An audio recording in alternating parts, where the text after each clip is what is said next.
राजस्थान के एक सीमावर्ती जिले से एक ऐसी खबर आई जिसने पूरे प्रदेश को झकझोर दिया। एक 13 साल की बच्ची, 5 दिन और कई ऐसे सवाल जिनका जवाब अभी तक नहीं मिला है। क्या हमारी बेटियां सुरक्षित हैं? क्या प्रशासन की आंखों के सामने ऐसा नेटवर्क चल रहा था? और सबसे बड़ा सवाल, इंसाफ कब मिलेगा?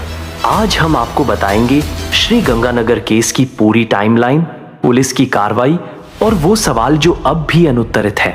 सबसे पहले जानते हैं कि आखिर हुआ क्या था।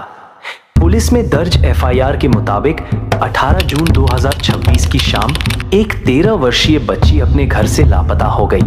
परिवार ने आसपास तलाश की, रिश्तेदारों से पूछा, लेकिन कोई सुराग नहीं मिला। देर शाम तक जब बच्ची नहीं मिली तो परिवार पुलिस थाने पहुंचा और गुमशुदगी की रिपोर्ट दर्ज कराई। पुलिस के मुताबिक जांच में सामने आया कि एक ई रिक्शा चालक ने बच्ची को कथित तौर पर बहला फुसलाकर अपने भरोसे में लिया और उसे घर पहुंचाने की बात कहकर एक होटल ले गया। आरोप है कि वहां उसने बच्ची को होटल संचालक को सौंप दिया और इसके बदले पैसे लिए। इसके बाद जो हुआ वो किसी भी सभ्य समाज के लिए शर्मनाक है। पुलिस के अनुसार अगले 5 दिनों तक बच्ची को शहर के अलग अलग होटलों में रखा गया। जांच एजेंसियों का दावा है कि होटल मालिकों और मैनेजरों की मिलीभगत से कई लोगों को बच्ची तक पहुंच दी गई।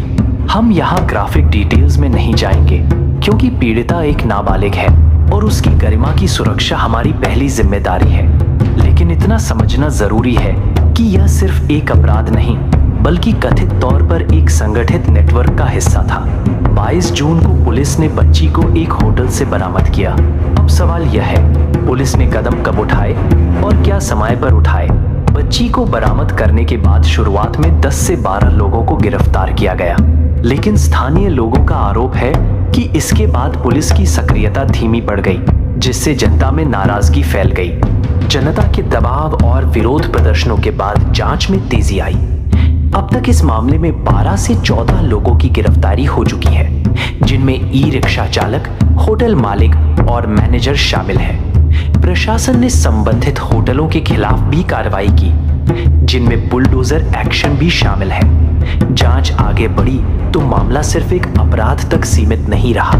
पुलिस के मुताबिक इस केस में संगठित अपराध और मानव तस्करी के पहलू भी सामने आए हैं। जांच एजेंसियां ये पता लगाने की कोशिश कर रही हैं कि क्या शहर में इस तरह के अवैध होटल नेटवर्क पहले से चल रहे थे और क्या प्रशासन को इसकी जानकारी थी। ये सवाल बहुत अहम है क्योंकि अगर जवाब हाँ है तो ये सिर्फ कुछ अपराधियों की गलती नहीं बल्कि सिस्टम की नाकामी है। जैसे ही ये मामला सामने आया, श्री गंगानगर में जनता का गुस्सा फूट पड़ा। स्थानीय लोगों ने सड़कों पर उतरकर प्रदर्शन किया, दोषियों के लिए सख्त सजा और तेज जांच की मांग की। विपक्षी नेताओं ने भी इस मुद्दे को उठाया और राज्य सरकार व पुलिस प्रशासन पर सवाल खड़े किए। इसी बीच सोशल मीडिया पर इस केस से जुड़े कुछ वीडियो वायरल हुए, जिनमें से कुछ को राजस्थान पुलिस ने अफवाह और फेक बताकर खारिज किया। ये एक जरूरी चेतावनी है। ऐसे संवेदनशील मामलों में बिना पुष्टि किए कंटेंट शेयर करने से बचना चाहिए। इस पूरे मामले ने कुछ बड़े सवाल छोड़े हैं। क्या स्थानीय पुलिस प्रशासन इस अवैध होटल नेटवर्क को पहले पकड़ नहीं पाया? नाबालिगों की सुरक्षा के लिए मौजूदा सिस्टम में क्या कमियां हैं? क्या इस केस के सभी दोषियों को जल्द और सख्त सजा मिलेगी? और ऐसे मामलों में पीड़ित परिवार को किस तरह का सहयोग और सुरक्षा मिलनी चाहिए? ये सिर्फ एक बच्ची की कहानी नहीं है, ये हर उस परिवार की चिंता है जो अपने बच्चों को सुरक्षित रखना चाहता है। हम इस मामले पर अपडेट्स लाते रहेंगे जैसे जैसे जांच आगे बढ़ेगी और कोर्ट में मामला पहुंचेगा।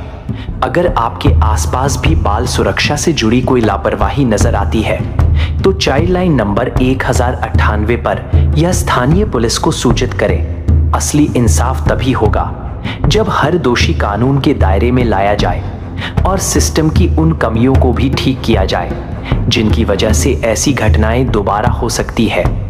जागरूक रहें,